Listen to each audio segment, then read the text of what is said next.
কোথায় যেসব বিএনপি জামাতের নেতা আছে এগুলোকে অ্যারেস্ট করে ফেলা যেভাবেই হোক, কিছু অ্যাকশন এখনই ওই ওদের বাড়ি আমি এখনই নিচ্ছি। বৈষম্য বিরোধী ছাত্র আন্দোলন চলাকালে পুলিশের গুলিতে মারা যায় শত শত শিক্ষার্থী ও সাধারণ জনগণ। বিভিন্ন জায়গায় হামলা, গ্রেফতার ও গুলি করার সরাসরি নির্দেশ দিয়েছিল স্বৈরাচারী সরকার প্রধান শেখ হাসিনা। এমনই একটা কল রেকর্ড সম্প্রতি এক গণমাধ্যমের হাতে আসে। সেই কল রেকর্ডের তথ্য অনুযায়ী জানা যায়, ছাত্র আন্দোলনকে ঘিরে তৎকালীন স্বরাষ্ট্রমন্ত্রী আসাদুজ্জামান খান কামালকে পুলিশ দিয়ে ছাত্র জনতার মিছিলে গুলি করার নির্দেশ দেয় শেখ হাসিনা। সেই নির্দেশনা আবার ফোন কলের মাধ্যমে কামালকে জানায় হাসিনার ব্যক্তিগত সহকারী। আসসালামু আলাইকুম স্যার। জি, আসসালামু স্যার, ওই একটা বিষয় একটু স্যার জানাই রাখি আপনাকে। মাননীয় প্রধানমন্ত্রী এখন একটা বিষয় আপনাকে জানাইতে বলছেন স্যার। সেটা হলো স্যার, ওই সালথায় যেসব বিএনপি জামাতের নেতা আছে এগুলোকে অ্যারেস্ট করে ফেলা যেভাবেই হোক, কিছু অ্যাকশন এখনই ওই ওদের বাড়ি আমি এখনই নিচ্ছি। আর পলিটিক্যালি স্যার ওরা যেহেতু করবে আমাদেরও একই রোল এখন। ওকে, ঠিক আছে। কোনো জায়গায় হামলা হলে সেখানকার বিএনপি জামাত নেতাদের বাড়িতে পাল্টা হামলার নির্দেশ দেওয়া হয়।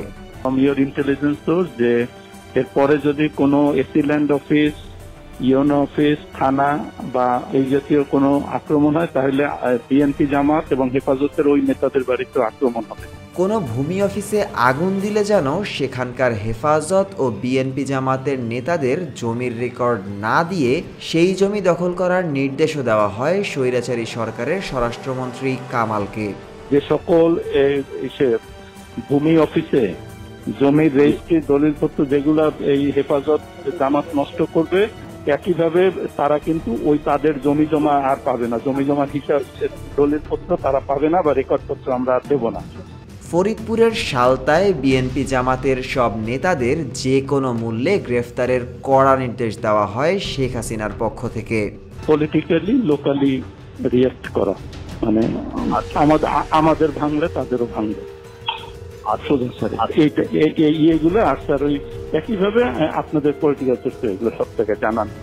এই সার চাচ্ছে যে সালতায় যেভাবে হোক বেশ কিছু অ্যারেস্ট হয়ে যায় বাড়ি।